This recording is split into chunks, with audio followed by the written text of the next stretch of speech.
Hi, my name is Carmen Carter, and this is my 15 minutes.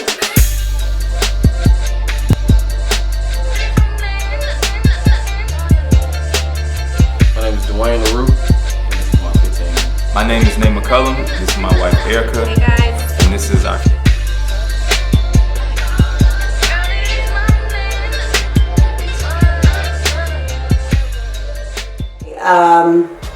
What is it that you do? Because every time you're in here, you're buying so much stuff. What do you do? And she said, I'm a realtor. That's all she had to say to me. That was the end. Literally, I took a lunch break, called my brother. I was like, dude, we about to blow up. We gonna be realtors. That literally is the start of it. He literally said to me, all right, dude, what we gotta do? I said, I don't know. I didn't need her to tell me anything. I didn't need to have her phone.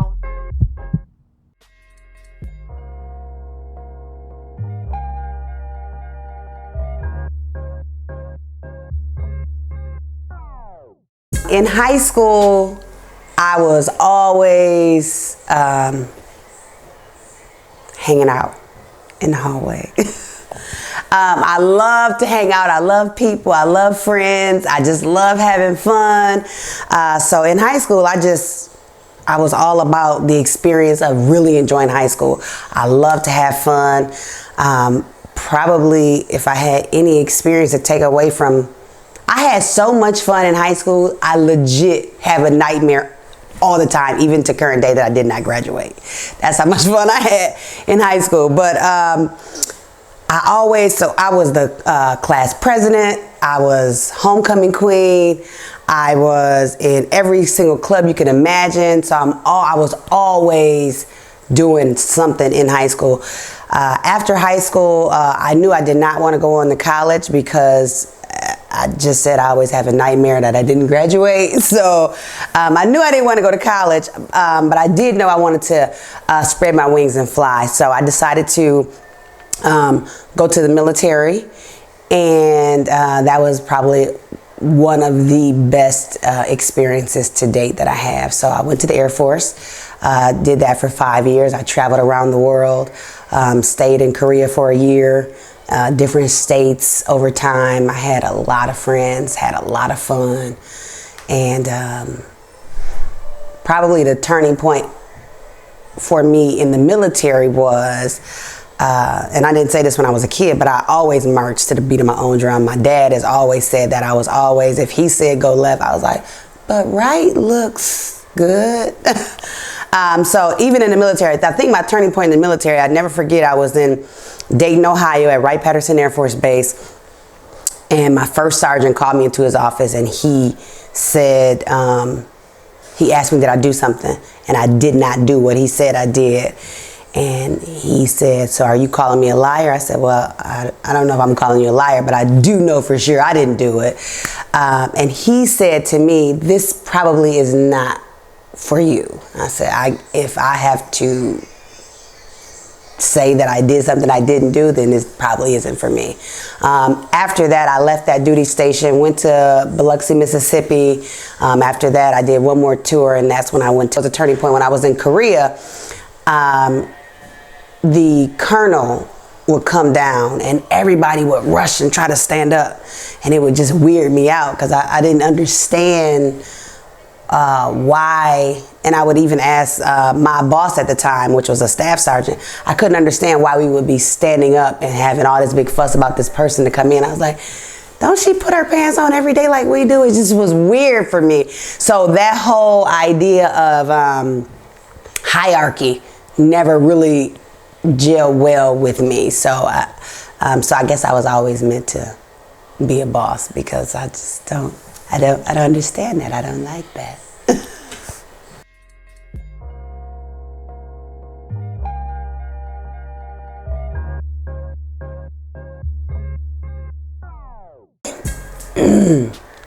Grew up with my mom and my dad, and I was always surrounded by entrepreneurs in my family. My grandparents were entrepreneurs. They owned a nightclub. They owned a lot of property, several businesses, and my parents also owned several businesses. So as a child, I was always surrounded by entrepreneurial things. I remember even when I was probably about maybe 12, I actually used to, I ordered this magazine. It was Olympia's Field Sales, and it was this little book of magazines. So you know how when you are a kid and at school you used to get those books and you sell it to your neighbors? Well, I actually did that year round. It had nothing to do with school, because I ordered this packet because I wanted to be my own entrepreneur at the time. And so I used to do that, and I had my own little business when I was about 12 years old. I remember going door to door to the neighbors and to my families at holiday time, asking them to purchase things from me out of this book. So the stuff would come in, I would give them the stuff, and actually I would make a profit on this stuff, so it'd be kind of cool. So I remember doing that when I was a kid. I grew up, my family, very spiritual, religious family, so always kept God in the mix. Did not matter what you did on whatever night that was. It's Sunday morning, you was getting up, you was going to church. We did a lot of praying in my family. My mother and my father are both, they both love God very much.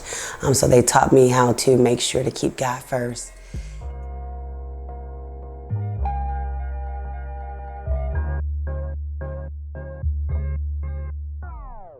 So my story about actually how I got into real estate, very interesting. So when I got out of the military, I actually started a job as an assistant manager at Charlotte Russe. During that time at Charlotte Russe, I actually was going to college at the same time. So I got out of the military, decided to go to college to get my bachelor's in business, and I also was assistant manager at Charlotte Russe.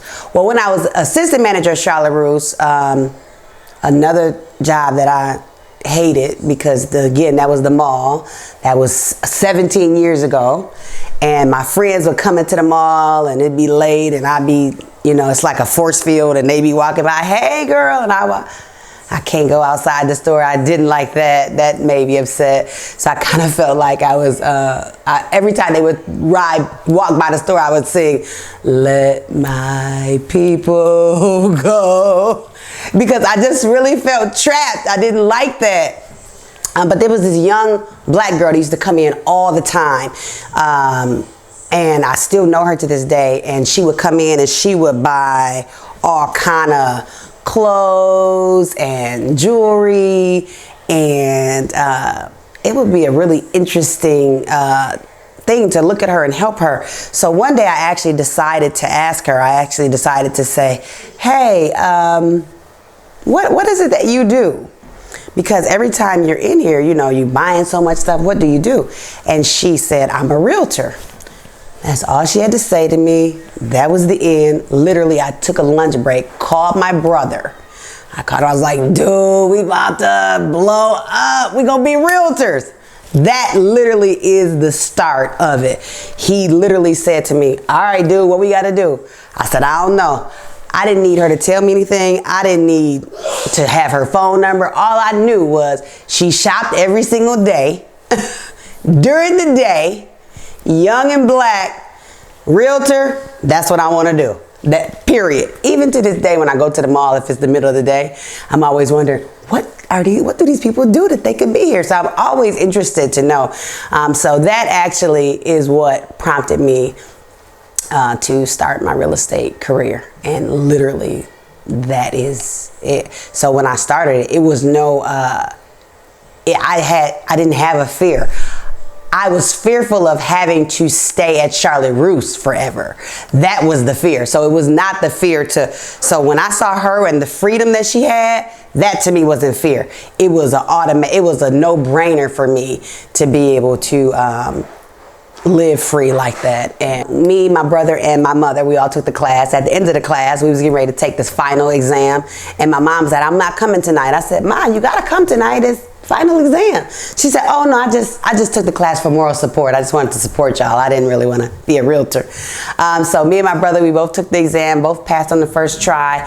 We interviewed with some different places, decided in on a place, and I stayed at that place for about 5-6 years, about 7 years. And I remember during that time I was still going to college. And everybody at the company that I was at the time where I started, they were making boatloads of money. I was the youngest person there. I was the only black there.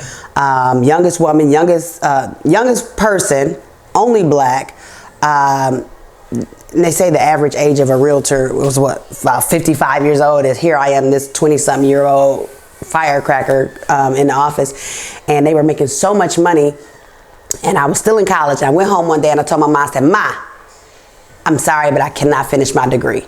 She begged me, please just finish. I said, Ma, this doesn't make sense. Why would I finish? Everybody in this office, ain't a degree on the wall, people making all kind of money. And she asked me, she begged, she said, please don't stop. And I did not stop. But how I started Carter Realty Group was literally one day, I never forget, me and Chad were in Naperville at a restaurant, and we were sitting. He's like, babe, you could do it. You could actually start your own company. I was like, you think so?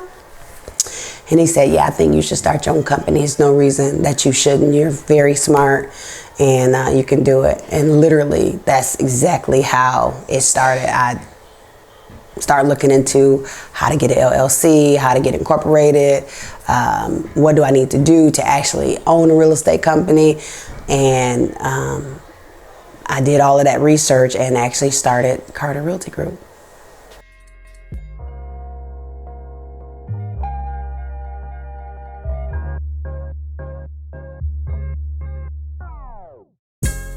My suggestion would be to find something that a Jewish rabbi, me and my husband went to a seminar, and this Jewish rabbi said something that we have taken to real heart, and that is find the need and meet it. So if I could tell a young person that wants to be an entrepreneur, is find a need and meet the need, because that would make you financially successful.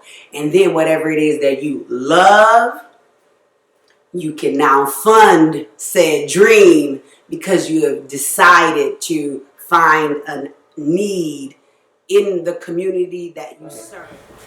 So when it comes to balance with family and becoming an entrepreneur, my husband, my sister, my mom, and my dad, they have all played a major role in helping me to understand balance. When I first started real estate, I would be in the office from when the sun came up to the sun went down until even later. So I put in some really long hours. So it was really difficult after I got married to kind of understand that balance of marriage and work. So sometimes it'd be work. Oh wait, I'm married. Better do married stuff too. My time, your time, our time, weekly schedule. We are always infusing a date night. We have a lot of friends. I always have a house full of people because I love. So I guess that would be a hobby, right? I love my family. I love hanging out with friends. So I'm always, if you ever come over my house, no matter what day or time, I guarantee you it would probably be more than just the 5 of us here, because I have an open door policy at my house. So I love to entertain people. I love to have company around. I love people around me. I love love around me. That's how I balance it. I'm always having people at my house all the time.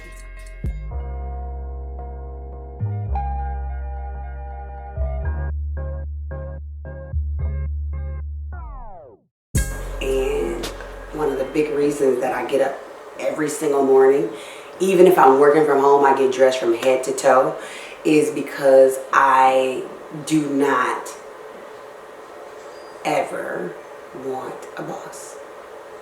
I always want to be my own boss. I always want to be in control of my own destiny. That is so crucial and important for me.